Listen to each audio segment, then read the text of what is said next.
Today we'll be covering the evaluation of generic medicines from a regulatory perspective. Next. Basically, to start, what is a generic medicine? The generic medicine is, as the EMA definition, it's the medicine that's developed to be the same as a medicine that has already been authorized, which we call it different terminologies. We can call it a reference medicine, we can call it originator, we can call it brand named medicine, we can call it the patent medicine. So generic medicine, as we said, it's the medicine that has been developed to be the same as the medicine that has already been authorized, which we call it the reference medicine or the branded medicine. A generic medicine contains the same active substance as the reference medicine, and it is used at the same dose to treat the same disease as the reference medicine as well. However, the name of the medicine, its appearance in regards to color of the reference medicine. So the generic medicine and the brand medicine would have same active ingredient, as we said, same dose, same dosage form, and same route of administration with the reference medicine. Of course, for the same indication in order to treat the same disease. What can be different is that the excipients, for example, in terms of whatever kind of excipients or inactive ingredients, also the excipients responsible for the appearances, such as the color, the shape, the packaging, and of course, the trade name might be different. Next.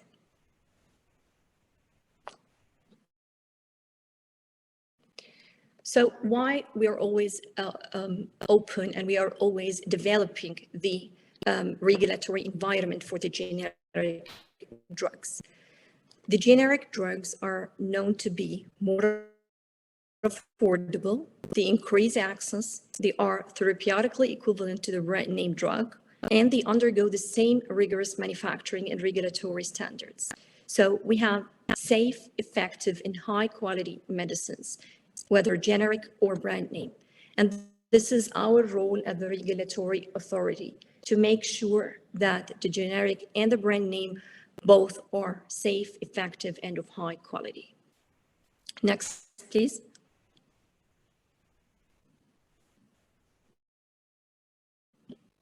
Next, please. Yeah. So when can a generic drug be marketed? The generic drugs are allowed for sale after the expiry of the patent of the original drugs. Patency in Kuwait followed the GCC Patent Office and also the Kuwait Patent Office. Kuwait is a contracting party to the TRIPS Agreement, Paris Convention, and PCT as well. And the accepted patency rights for Kuwait are the active pharmaceutical ingredient, which is the main molecule, as well as the indication. So basically, when the patency expires, the generic medicine can be introduced into the market, provided that they meet the high standard regulatory requirements of Kuwait Ministry of Health. Next, please. A question that we've always been asked, why generic drug cost less than brand drugs?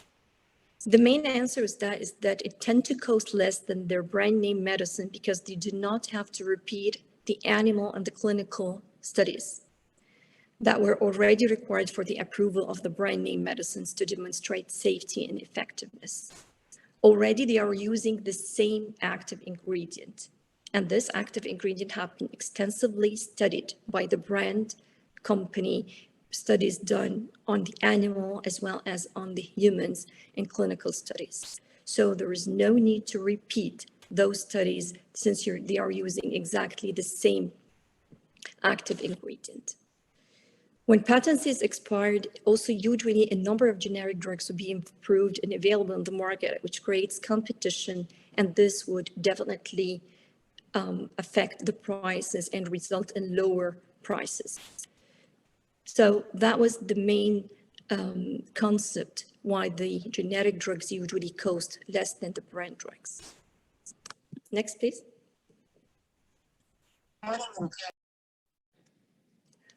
So what do we do in drug control administration? In drug control administration, we monitor both the brand, which is the innovator, and the generic drug products to make sure that at all levels of the supply chain, from the active pharmaceutical ingredients to the final finished product being administered to the patients, are safe, effective, and of high quality as desired. The generic drug product should meet the same rigid standard as the innovator drug. Next, please. So, as we mentioned, the regulatory control follows the whole supply chain cycle, starting from the pre-market approval, which is the registration of the new pharmaceutical products, where we make sure the studies are covering we'll go deeply into the requirements for the pre-market approval. And also, we monitor the products coming into the market through the shipments and the custom control. Most of the,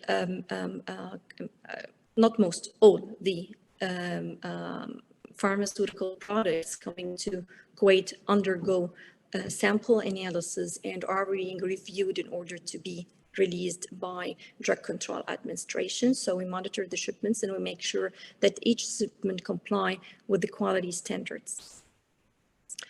After that, after the product is in the market and the patients are using it, we have also to follow up the safety of such products. And here comes the post-market safety control or monitoring, where it's the pharmacovigilance and monitoring of post-market safety of all medical products. So the control or the regulatory process is, as we said, a whole of process, starting from the pre-market to the on-market and the post-market activities as well. Next, please. So, Drug Control Administration also ensure that generic medicines are manufactured in accordance with international reference standards. We have to make sure that the manufacturers of the generic products are GMP certified, they are licensed for the manufacturing lines that they are applying for, and we go thoroughly through the site master file, which cover all the activities done by the manufacturer in terms of the layout, in terms of the equipment used, the manufacturing processes, the validations, the personnel in the manufacturing facility, the processes as a whole. So the quality management system is being controlled and being monitored by the Drug Control Administration team. Also, Kuwait inspectors conduct inspection visits through the Gulf Health Council to ensure pharmaceutical companies follow the standards of good manufacturing practice. Next, please. So we'll go through the registration process of the pharmaceutical product. And here I'm gonna go through the registration process of all pharmaceutical products, whether they are brand named products or generic products, and I will show you where the difference comes in between the innovator and the generics. So basically, to apply for registration of a pharmaceutical product in Kuwait, the applicant or the agent would submit a registration file in a CTD format. The CTD format is harmonized format agreed upon and published by the ICH in order to unify the registration dossiers worldwide. So the CTD format being submitted to Kuwait is basically the same as the one submitted to the US, same as the one submitted in EU, in for example, let's say Algeria, whatever country, they are all following the same format. The main differences would be in Module 1, because they said Module 1 is regional administrative information. Each country would put their own regional administrative information requirements in the Module 1 requirements, whereas Module 2, 3, 4, and 5 would remain the same to be applied and to be submitted to all different regulatory authorities worldwide. So the Module 1 to go through, this is what we call the CTD pyramid, or this is the structure of the file, the structure of the dossier being submitted. The module 1, as we said, is a regional administrative module. The module 2 carries the summary of the quality, non-clinical and clinical part. Module 3 is the quality part. Module 4 is the non-clinical study reports, and module 5, where the clinical study reports are being submitted. Next, please. So for module 1 is a big module and contains a lot of documents needed, but just to give you a snapshot of some of the documents that are being requested in module 1. From the documents and very important documents to be submitted in module 1 is the CPP, or the Certificate of the Pharmaceutical Product. It's basically a certificate which comes in WHO format, establish the status of the pharmaceutical product, of the applicant, and of the certificate in the exporting country. So if, for example, the country of origin is a US, then we will ask for an FDA CPP. This FDA CPP will include all the information about the product, about the dosage form, the strength, and it makes sure that those are the information approved in the country of origin. Of course, the CPP should be issued from the country of origin of the pharmaceutical product. The goal of having a CPP is to make sure that those information are approved by authorities in the country of origin, and therefore we will follow the approved indications, approved dosage, approved strength, and so on. Also, module 1 would contain the summary of product characteristics of the product, the labeling of the product, the patient information leaflet. And the patient information leaflet, if we comes to generics, there's a very important point that the generic patient information leaflet and labeling information should be the same as the innovator or the brand named leaflet information. Of course, in terms of the main information, not the wording, the main information should be similar. Here also they add the patent information, the price certificates. As you know, drugs are priced in Kuwait, and we follow a pricing criteria, and therefore here it is it is requested to be added, and also samples or artworks. Next, please.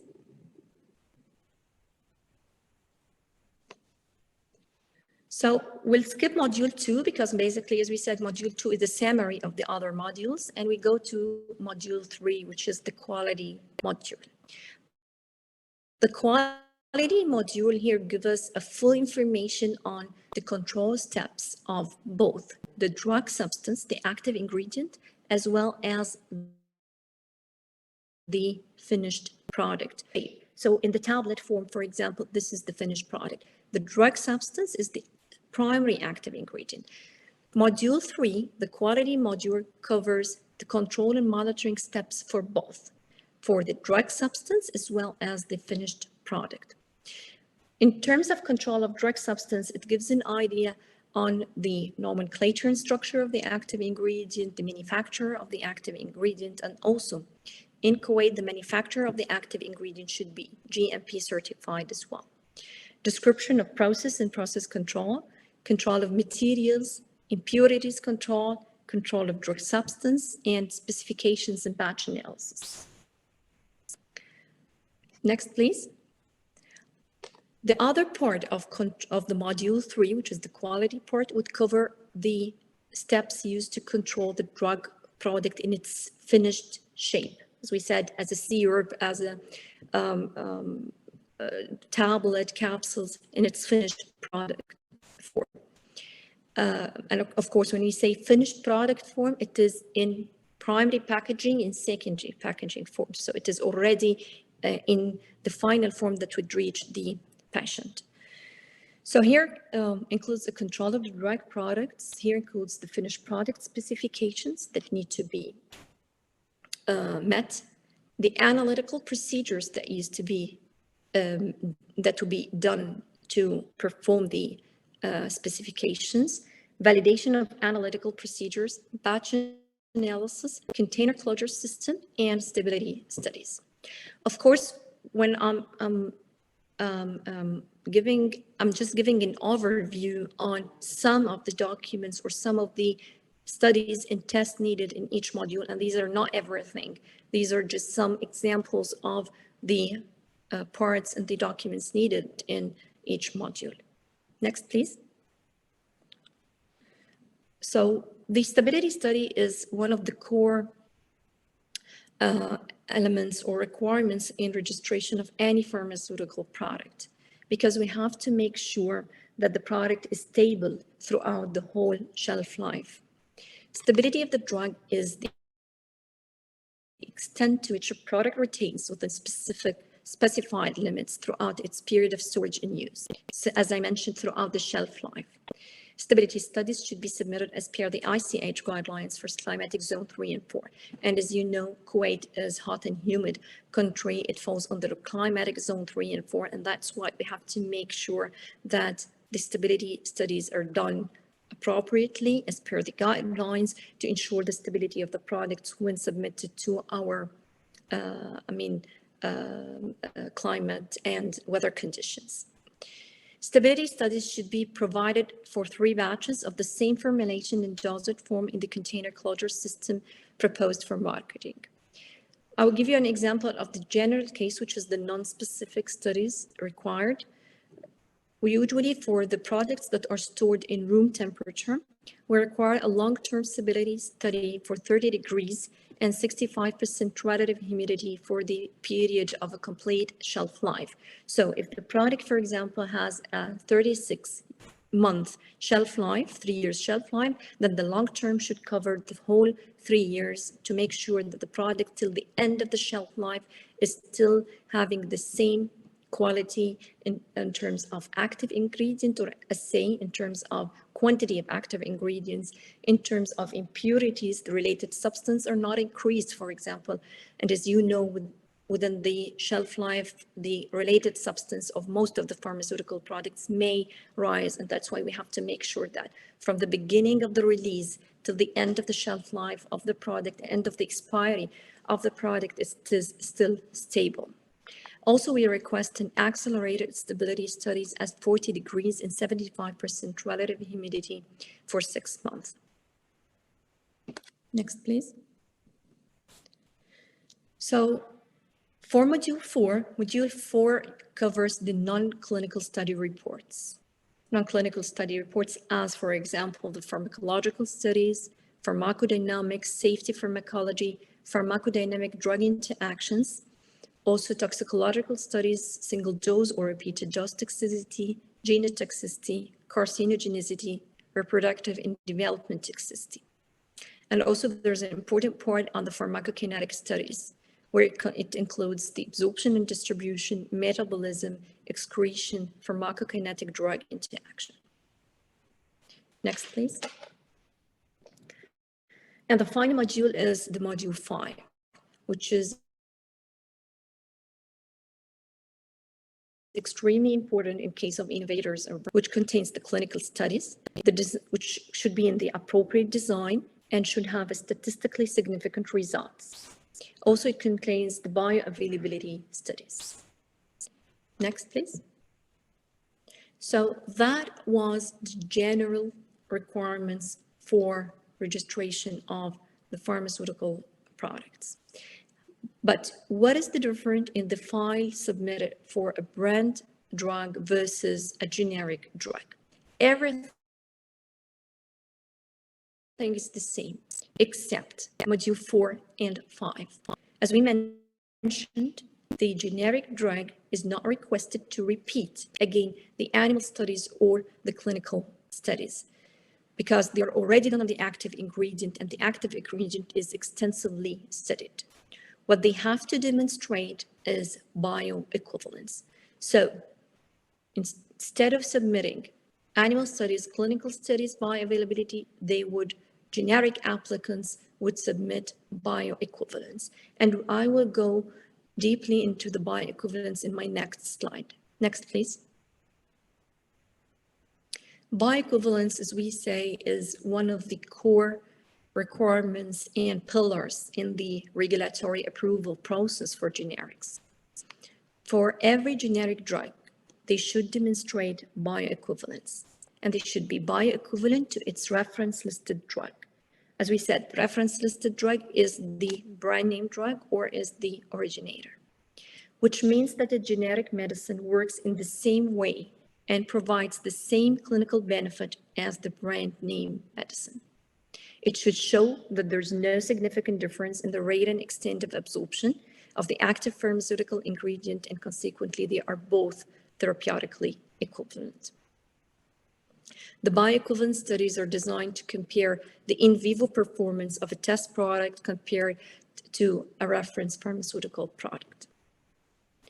So, as you can see from the graph, the generic medicine and the originator brand medicine should show bioequivalence and should have same rate and extent of absorption.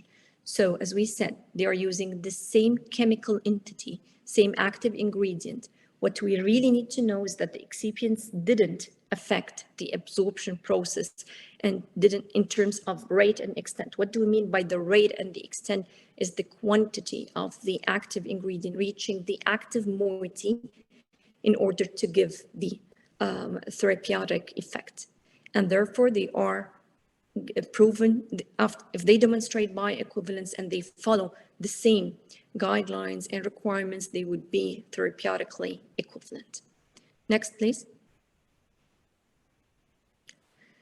So there are different bioequivalence study designs accepted by the authorities or the regulatory bodies. If we say, for example, the most commonly used, it depends, as we said, on the purpose of the study and the nature of the active ingredient itself. But the most common designs are randomized, two-period, two-sequence crossover design with adequate washout period. And it's important to make sure that there's a quite adequate washout period between the two groups. If you can see in this picture, for example, those are the volunteers, of course, who work on healthy volunteers. Usually their common type is working on healthy volunteers. The group 1 would receive the generic drug, okay, and group 2 would receive the brand name. And then it's crossed over, whereas in the second stage, group 1 would receive the brand name and group 2 would receive the generic drug. So basically, each one or each group would receive both the brand and the generic. And then the samples are taken and we assess, of course, not we, I mean, the applicant would, also not the applicant, the bioequivalence center or the CRO would assess the rate and extent of absorption and the pharmacokinetic parameters. So as we said, the most common design is randomized two-period, two-sequence crossover design with an adequate washout period. For long half-life drugs, the recommendation is a parallel design. And for the highly variable drugs, the recommendation is a replicate design. And here also I would like to highlight who performed the bioequivalence study. Each pharmaceutical company would assign a bioequivalence center, approved bioequivalence center, of course, to perform a bioequivalence study and get the results and submit it to the authorities. In Kuwait, we make sure that this bioequivalence center is being approved by either FDA, EU, WHO, or the GCC or the Gulf Health Council. So in order to accept bioequivalence studies, we have to make sure it is being conducted in an approved bioequivalence center or CRO. Next, please. Okay, so when the product fulfills all the requirements that we mentioned, some of them now, as I said, this is not everything. There are like some of the documents and requirements needed. And meet the requirements of the Ministerial Decree number 361 by 2019, we will issue a registration approval certificate, which is valid for 5 years. And after that, it should be renewed. Next, please. So now we will move on to the post-market monitoring process. As we said, generic products are being monitored also post-marketing, and we have to make sure that the safety is being adequately monitored. So how is the safety of generic medicines monitored?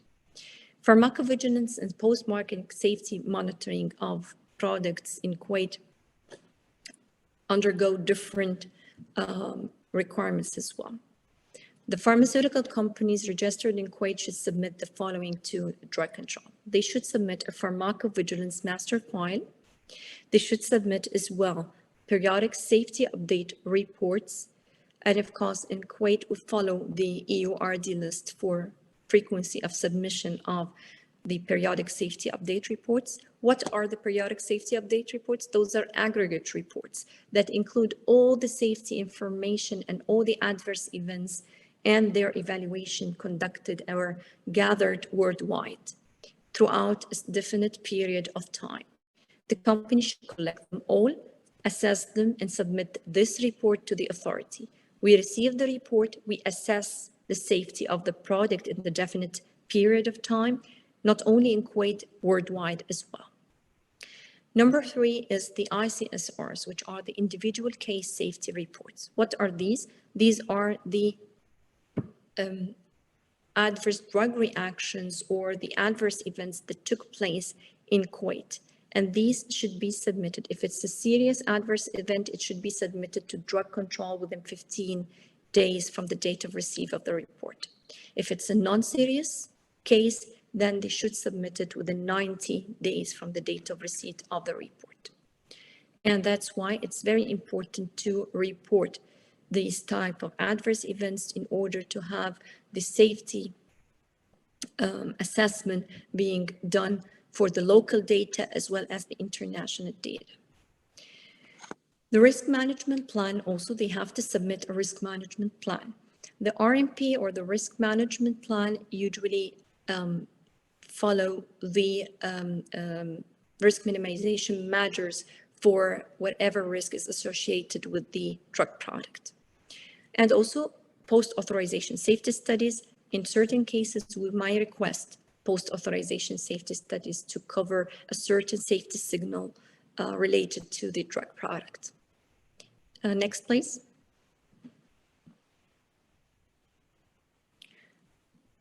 Next, please. So the reporting tools for the adverse drug reactions in Kuwait are either through an online reporting form, which is available on the Ministry of Health website. And we have also another reporting tools that you can report it by hand as a paper-based or send it to us by email or by fax. Next, please. Next, please.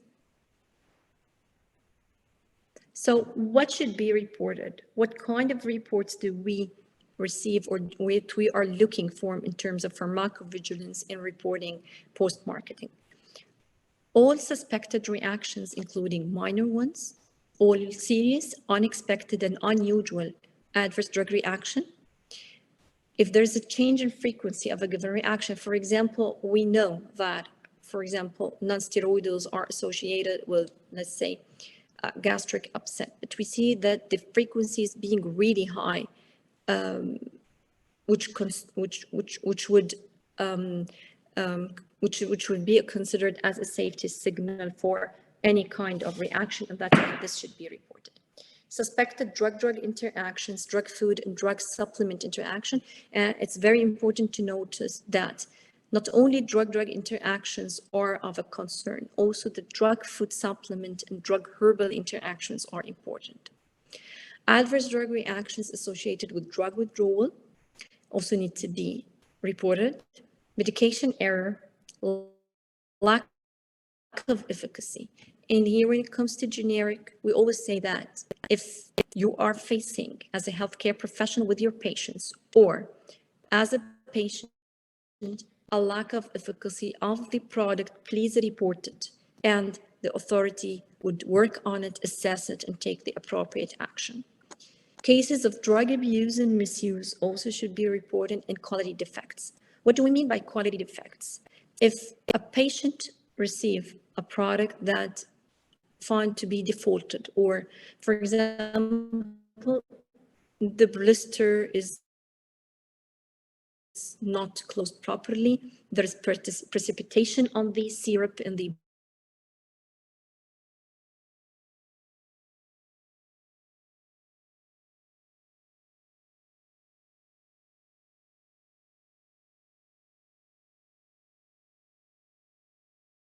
bottleneck, the tablets are the solution is changed. It's usually used to patrons. These are all considered quality. The authority, as we said, would take the necessary.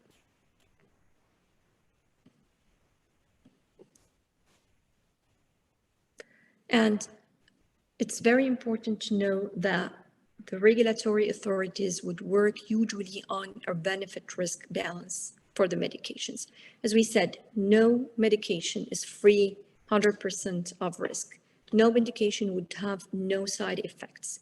But the point is that always to ensure that the benefit-risk balance is positive and in the favor of benefit. The benefits overweighs the risk.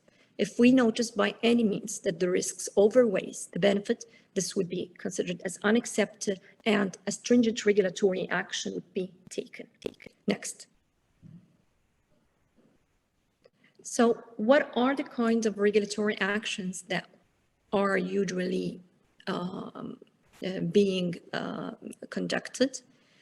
If we see that there is a signal or there's a safety concern, we would go for the safety communication pathway, which is issuing a Dear Healthcare Professional communication letter to communicate that the drug X is associated with such safety concern, or we warn against a specific patient population, that the drug should not be used in this patient population, that this is a noticed adverse event, please consider it or take care of it or monitor it and be extra vigilant as a healthcare professional.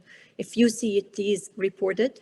So we always issue those kind of healthcare professional communications to communicate the safety concerns that we have or we detect. Also, another tool that we use is that we make certain or relevant changes on the patient information leaflet and the summary of product characteristics. Of course, to just give a quick overview, what's the difference between the SMPC or the summary of product characteristics and the patient information leaflet is that the summary of the product characteristic is intended for the use of a healthcare professional. It includes all the important information of the product, very detailed information in terms of indication, method of use, contraindications, side effects, all important information would be included in the summary of product characteristics. And the PIL would include information from the summary of product characteristic, but in a more friendly language, or the information that is intended to reach the patient in a less medical language to be easily read by the patient. So if we find that there is any sort of important information that need to reach the patient or the healthcare professional, we would ask the pharmaceutical manufacturing company to make some changes on these labeling for the product. We can ask them, for example, to add a warning or a precaution to the leaflet, to add a restriction of use. For example, this product should not be used for elderly or whatever patient population. We can ask them to change the dose, for example, to minimize the dose for a certain population as well, or to make any certain changes on the dose if there is, any safety concern. And we can also ask them to add contraindication or whatever extra things that we can ask for changes on the PIL and SNPC when it comes to safety concerns. Also, we can ask the company to change the legal status of the medicine. For example, the medicine is an OTC product over the counter. We can change it to prescription-only medicine if we can see sort of misuse or abuse to the product or any concern that need to be monitored extra or get extra monitoring. We can recall a product if there is, for example, a quality defect that happened throughout the manufacturing process, or if there is any safety also concern, we can get an action to recall the product. We can also suspend the registration of the product or cancel the registration of the product and withdraw it from the market. Next, please. I wanted also today to highlight some updates on the global efforts for development of generics. Actually, the FDA, the US FDA, is doing great efforts in this particular subject. They are trying all the time to maintain the highest quality standards for generics. The updates is that they have now the first genetic drug cluster, which is a unique platform for knowledge and information, has been launched. It's also, as we said, it's considered the first forum established for the world-leading regulatory agents. So all the world-leading regulatory agents will have this common platform addressing genetic drug development, and it aims to achieve a common understanding of each agency's regulatory requirement for approval and current thinking on topics related to genetic drug development through the information sharing. It also offers a confidential forum for exchange of discussion on policies and development, including drafting guidance for industry and scientific basis for decision and policies. A lot of important, objectives that comes from this first genetic drug cluster and gather all the leading regulatory agents in one place, share of information, exchange of information. This how the market is controlled. This how it is being monitored, controlled with an extra vigilance, because we need to pay extra, importance and control and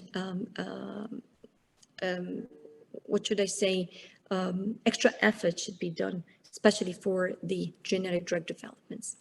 Next, please.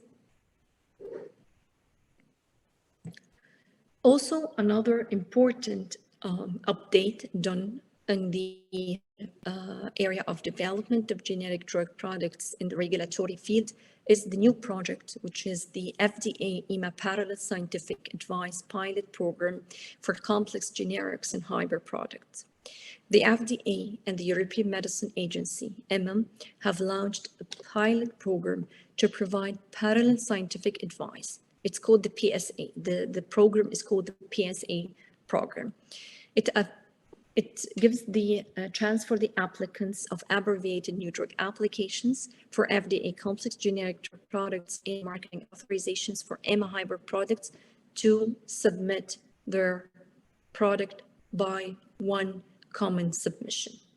The program has been launched in September 2021, and it allows prospective applicants for FDA and EMA to submit a request for a meeting with both agencies to discuss specific questions regarding the development of complex generic products.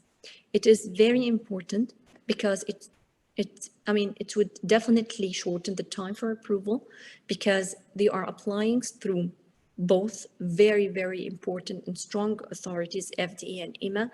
Both would have the regulatory review process done. At the same time, it will be more challenging to develop with the requirements for both authorities or agencies and come together into one common program, which is the PSA pilot program. I'm looking forward for such a program. It would really help us, even in Kuwait, to have approvals that come from both big authorities like FDA and EMA at the same time, and to have sort of agreed upon recommendations and agreed upon opinion and methodologies, of course, for both agencies. Next, please. the final message that the drug control team really is keen to convey is that the collaborative efforts are always required from healthcare professionals, pharmaceutical industry, and regulatory authorities. We have to work together to ensure the availability of safe and effective medicines in Kuwait. No, any stakeholder from these can work alone. All of us should work like in a team together and make it an ultimate goal to have the safe and effective medications and the high standard medications in Kuwait. Thank you very much for listening to the presentation and for your patience and for being here today. Thank you. Thank you so much. Thank you so much. Really appreciate. Dr. Dunya, it was a wonderful presentation. And I believe it's a quite comprehensive, and you gathered all the requirements from regulatory perspective, from pharmacovigilance, from all aspects. I believe it's a very clear message, and that's really very interesting. Thank you very much. Thank you so much. Really appreciate. So now we can have a chance if we have questions or comments from the attendees. So you can ask in Q&A or in the chat. And also you can raise your hand so you can ask a question and we can give you the chance to talk.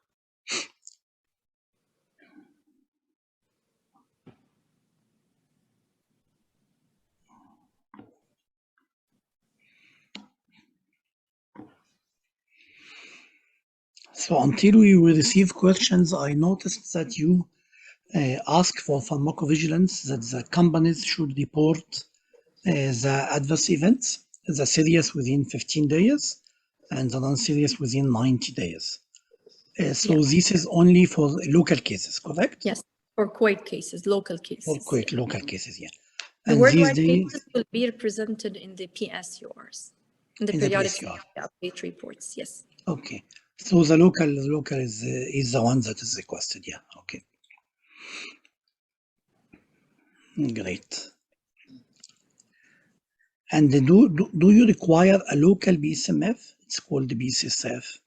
Yes, we PSSF, yes, a local PSMF. Also, so the global one and the local one. You yes. need both, yeah, okay. Yeah. You need both. Probably because my background is pharmacovigilance, so that's why I'm asking these questions. It's my pleasure. My pleasure, Dr. Dani. So any questions from the audience? Don't be shy, you can raise your hand and talk, you can write, you can do whatever you want.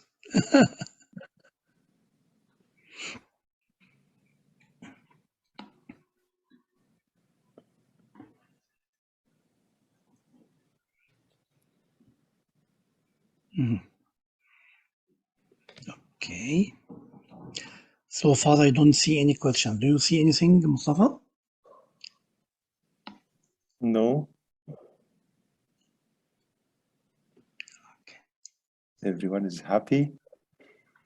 No concerns. It seems yes.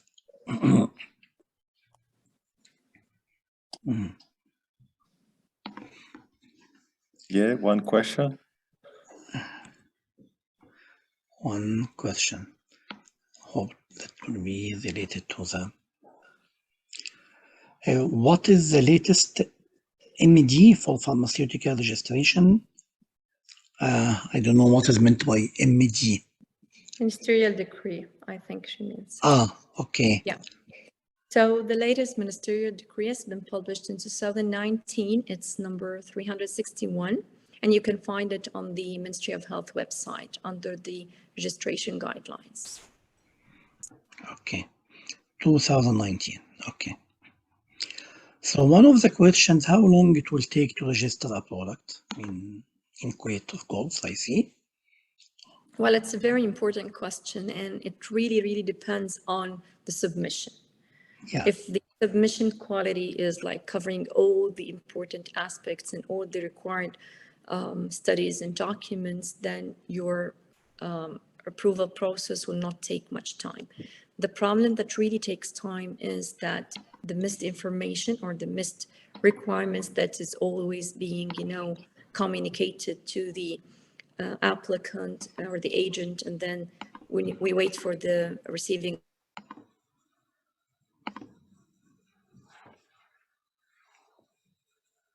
of the reply. So I really, really recommend mission is almost completed, then this would really differ in the timeline or the approval process. Okay, so if all the documents are submitted and complete, so is there any range of period, specific period?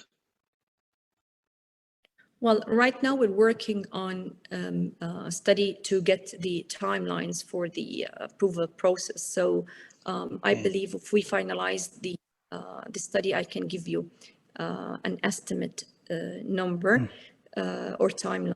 But as I mentioned, if the submission is complete from the beginning, it would give a really a push and would shorten so much the time interval.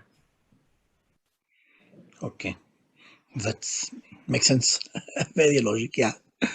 So having the documents completed and the full from the beginning will save time and effort for the registration approval and the people who are working in the registration department and for the companies. So it will be a mutual benefit. Makes sense, yeah.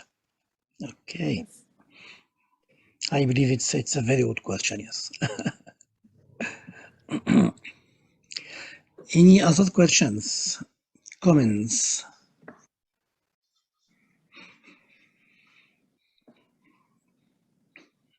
Okay. So in this case, if you don't have any further questions, I would like to thank you again, Dr. Donia. It was really our pleasure to have you here. It's my pleasure to communicate with you over a period of time to prepare and arrange, and really thank you for your effort and time and your patience. And hopefully next time we can have a face-to-face event. It could be in Kuwait, or it could be in Dubai, it could be in Saudi Arabia, in whatever place. I hope that we can meet face-to-face again after the Passover of Corona, inshallah.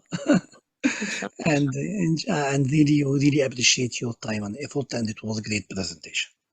Thank you very much. And I would like also to thank you for the organization and all the different, not only my lecture, I mean, the program itself as a continuous education program is covering different areas, and it's very interesting for all healthcare professionals from different fields. So really, thank you so much. We really acknowledge the efforts done into getting the knowledge and most updated information to the HCPs in Kuwait. Thank you.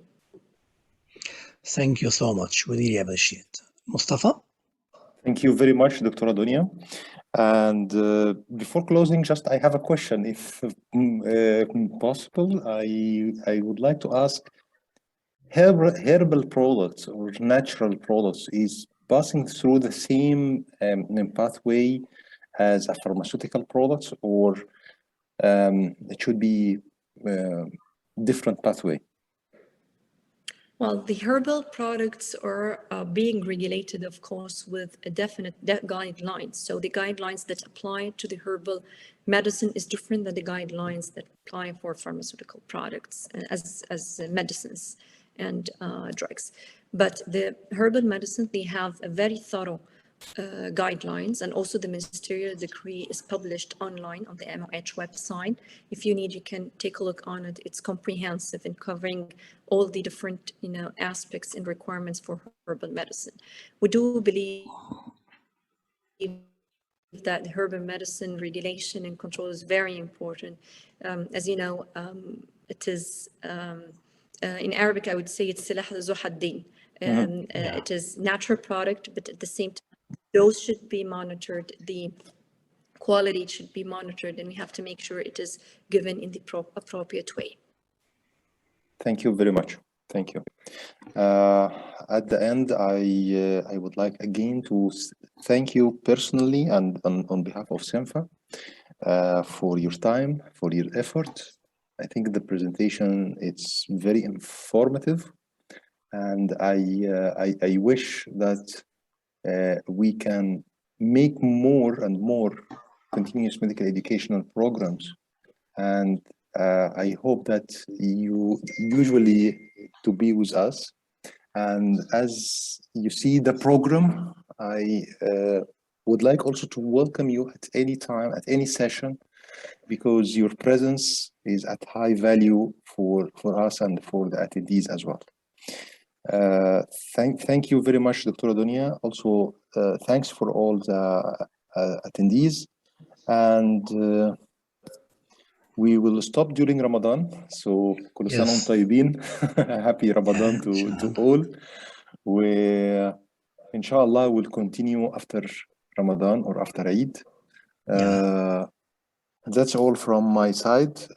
Dr. Ahmed, if you want to announce anything regarding the schedule after Ramadan or something like this. Please. Yes, thank you so much. Our next topic or next session will be in the second week of May. I think it will be, it's Wednesday, the same timing, the same day. I think it's 11 May, the next session, and we will have a topic about supply chain and stock management.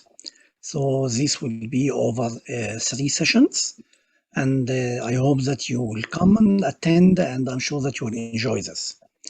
Regarding the certificates, a part of the certificates, like 3 or 4, are distributed. The rest will be distributed. Yeah, 3 or 4 sessions. Yeah, the first 3 and 4 sessions. Yes. Yeah, health economics is done, and business planning and hospital disaster management. These all are distributed, and then the next will come. So probably during this break, from now until Feast, you'll receive the remaining certificates until we'll see you again, inshallah, after Feast, بإذن الله. So today was ختامه مسك with Dr. Adonia and with all of your presence, and Ramadan, see you in like 5 weeks, inshallah. Thank you so much. Thank you. Thank you so much. كل عام وانتم بخير. كل عام وأنتم بخير. شكرا دكتور أدونيا. Thank you. Thank you.